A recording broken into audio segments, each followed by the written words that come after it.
Hi everybody, welcome to IndyCar on, what is it today, the 10th of May. I'm Gordon Ross. Today's news is mostly about, well, two things: immigration and Scotland's economic performance when it's compared to England's economic performance.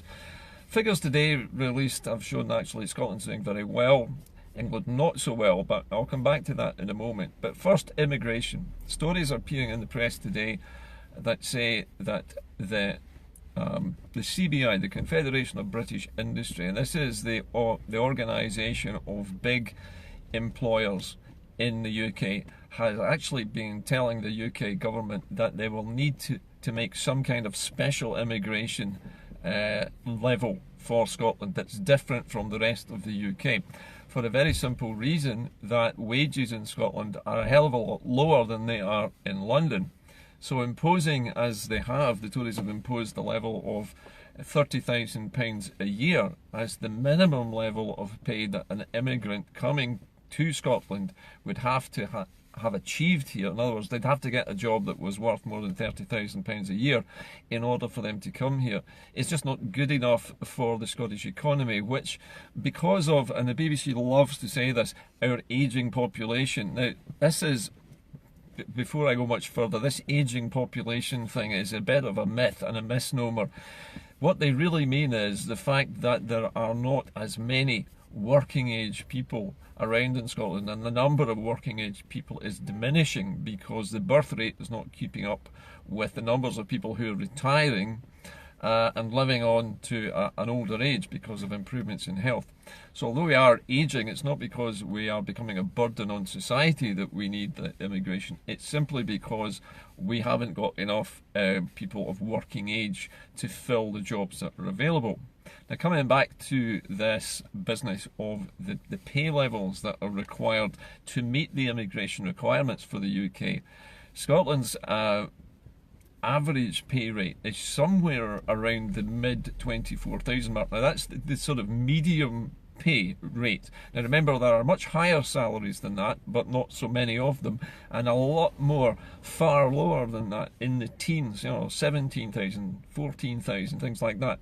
So people in Scotland earn less, but the cost of living here is less, and the cost of property, although it's still growing, is less. And so many people who come to Scotland because of this, because the money buys more here, come here but have to put up with lower pay. So the chances of somebody getting a job at £30,000 or more in Scotland is far lower than it would be in England. Yesterday, Pete Wishart, the MP for Perth, I believe, was making the point that the strawberries in the Perthshire farms at the moment are ripening, ready for harvest. And there are no immigrant or migrant workers from Europe, Eastern Europe, able to come into the UK to harvest these crops. Now, these farmers who own this type of farm are the very sorts of people who voted Conservative, and many of them, I guess, have probably landowners, have voted for Brexit as well. And they've shot themselves in the foot because they now have fields full of fruit that can't be harvested because the Tory party has imposed this high level of salary on any immigrant who wants to come in to Scotland. So unless the farmers are prepared to pay £30,000 a year to fruit pickers, there's no chance of anybody coming over from Eastern European states to work in the fruit farms. And so unless, again, another unless, the farmers start recruiting, children from secondary schools at the age of 16 and paying them fruit picker wages, there is no way that these fruits can be harvested in time. They're going to rot in the fields, they're going to lose money, and it'll be a colossal waste of food and energy and water involved in growing them.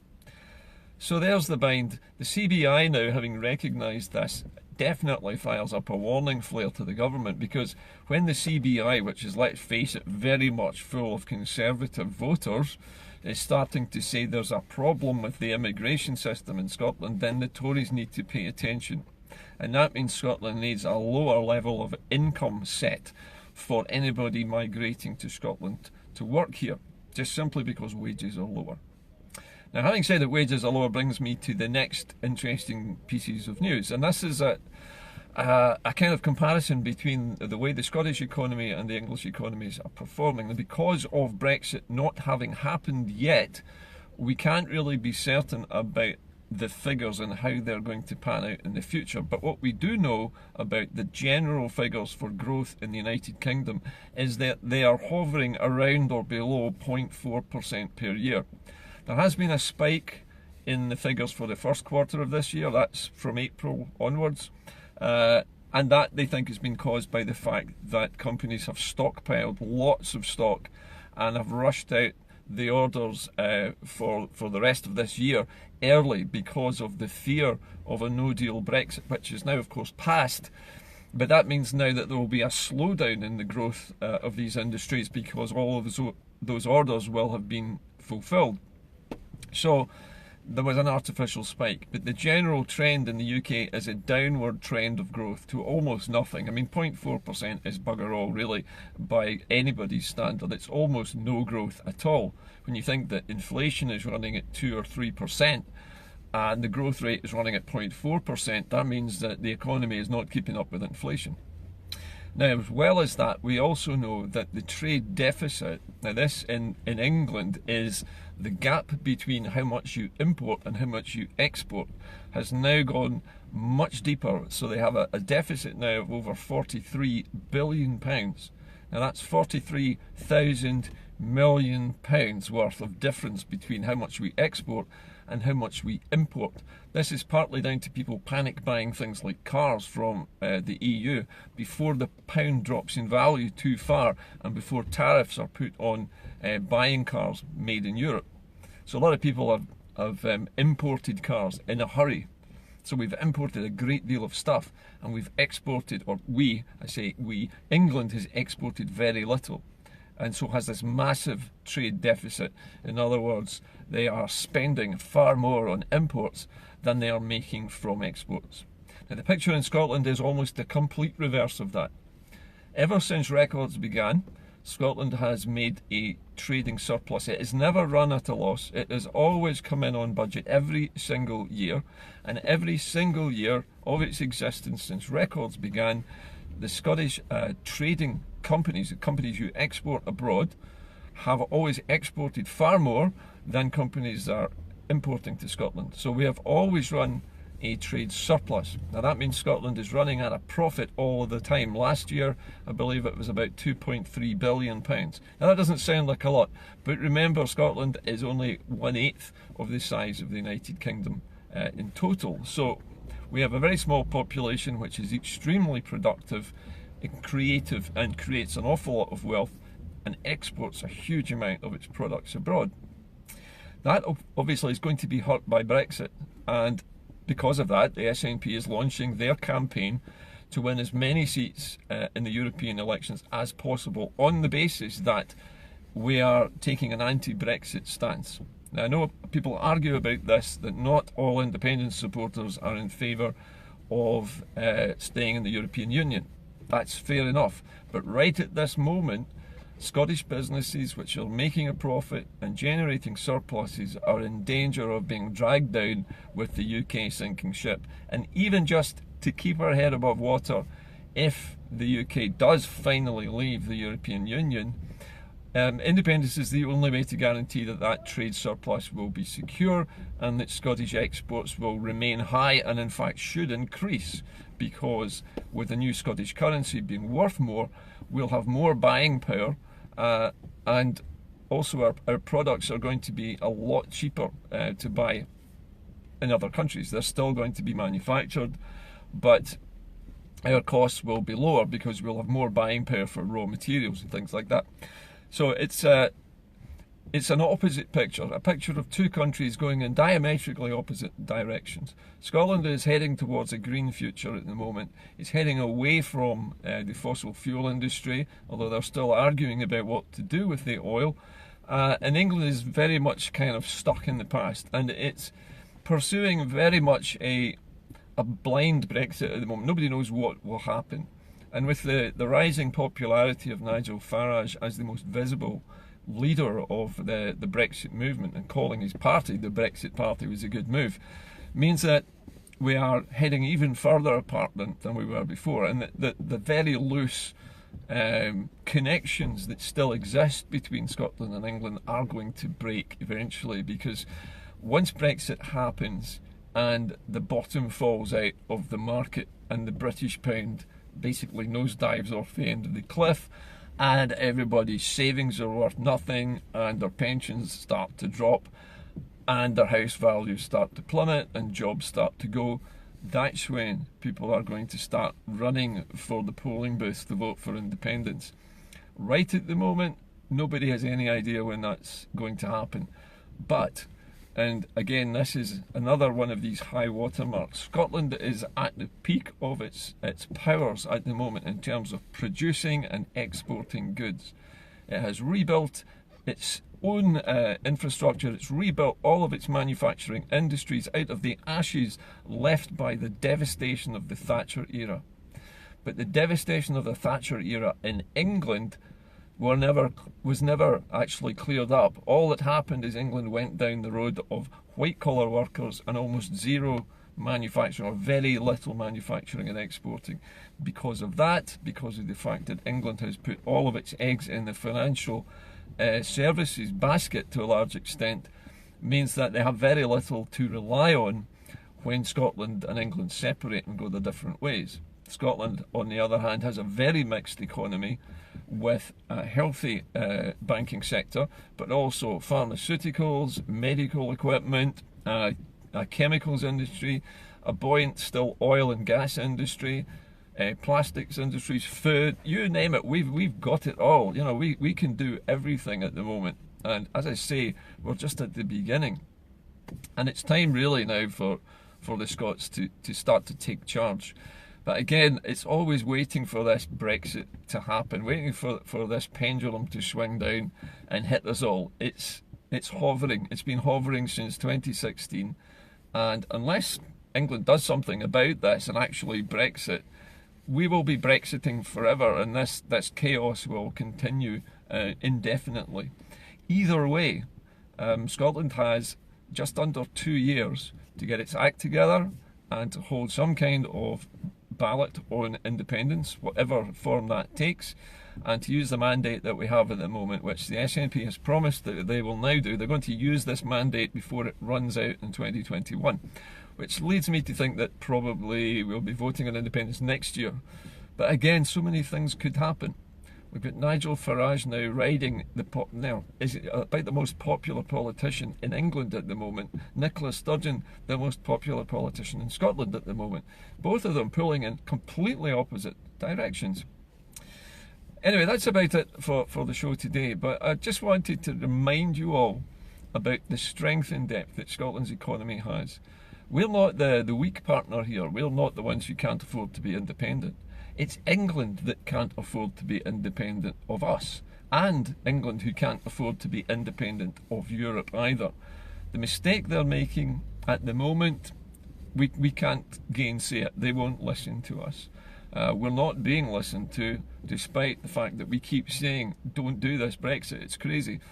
They're still going to go ahead with it. And the fact that Farage is leading in the polls with Labour at the moment, 27% is the figure mentioned in the polls, with Labour exactly the same. So we'd have a Corbyn and Farage Britain. Can you imagine that? A Corbyn and Farage-led Brexit is what awaits England. And I really don't want that to happen here, and I'm sure you don't either.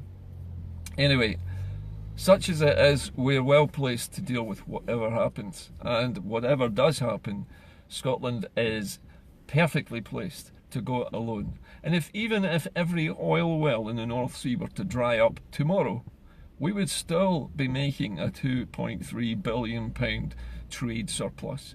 And even with no oil at all, we will be exporting power all over the world. We are responsible for 40% of the renewable electricity that's powering the rest of the UK. And we haven't even switched on all of our tidal energy yet.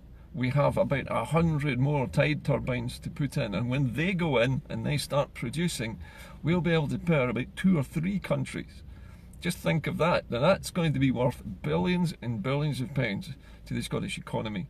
And that's billions and billions of pounds that we're not getting from oil revenues because England is not taxing oil properly. So I think, and I've said this a few times to people, that maybe we should just sell the Scottish sector of the North Sea to England. Lock, stock and barrel. They can have the reserves that are left. We'll put a market price on it, sell them the lot, bank the billions in the new Scottish Central Bank and put it into a sovereign wealth fund. That way we have an economy which is already fully funded and ready to hit the ground running. We would still have all of the oil fields west of Shetland and down the west coast of Scotland to exploit later on, which have not been tapped yet. So all of these things await us, and I don't really know why we're standing around waiting to act. We should really be doing something about it right now, but I guess the SNP is waiting for that tipping point when Brexit happens and basically all the wheels fall off the British bandwagon at once and may end up ground to a halt, and people's lives will be hurt by it. But sometimes, as somebody said, you have to feel the pain before you realise that there is some kind of injury going on. At the moment, people in England just don't seem to get it. But we get it, and we know what's at risk. We also know that we cannot go along with this new British immigration policy because, as Pete Wishart pointed out, our fruit's not going to get picked. You know, our farm vegetables aren't going to be harvested. All kinds of things are not going to happen if we don't allow people to come into Scotland on lower wages, because our wages are lower here. The cost of living is lower here, and generally speaking, we live on less money here. So things need to change. But as I say, it's an optimistic outlook, and I want you to go into the weekend feeling good about Scotland and knowing right from the start that we don't even need any oil anymore. We've got so much going for us already that the oil, as somebody said years ago, is really just the icing on the cake or the cherry on the top. It's just an extra bit of good fortune that we happen to have. But remember, we don't have to pump the oil out for ourselves. We don't have to keep it all. We can sell a whole bunch of it to whoever we like and use it to fund our welfare. We don't even have to sell it to England.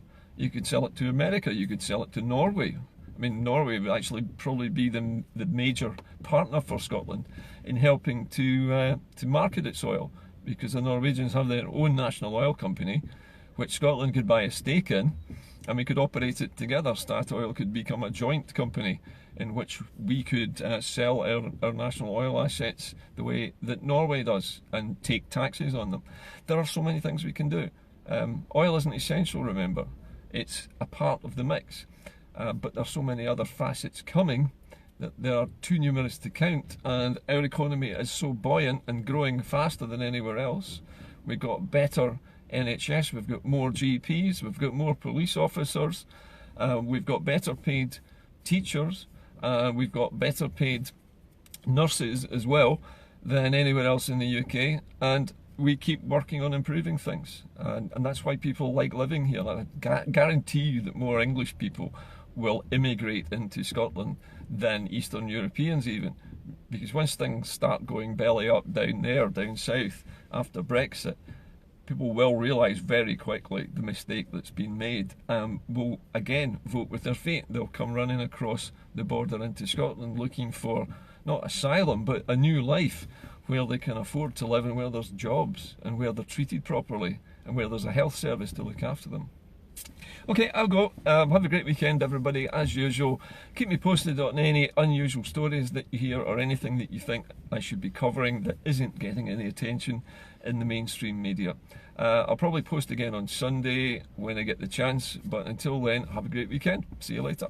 Bye-bye.